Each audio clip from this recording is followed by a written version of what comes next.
The original was 6.7.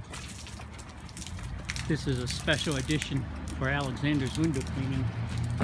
The sections are 3.7, which is the normal Sim22, and then the Kevlar sections are only 4 feet each.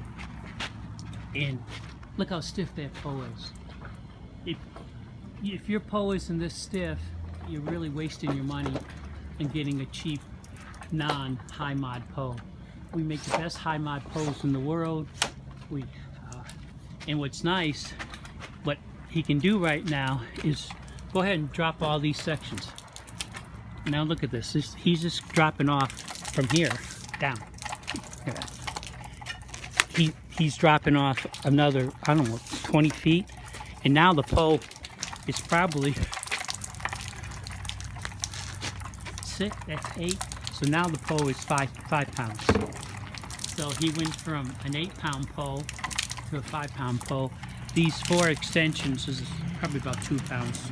So anyways, think about the Sim1Pole. This is the new Atori brush, which we sell Atori products now. And if you get a Sim 60, you're going to get this 18-inch, and you're going to get their 14-inch with it. So what other company lets you have 2 brushes? The Sim 60 is $23.25, and it's the best high mod for the price in the market. The Sim 22, which he's working on right now, is $8.75, and you can go up to 52 feet by adding the same extensions. So quit playing around with people that are ripping you off. We've been at it 11 years. We've been copied, but the Sim1Pole is the best pole in the world.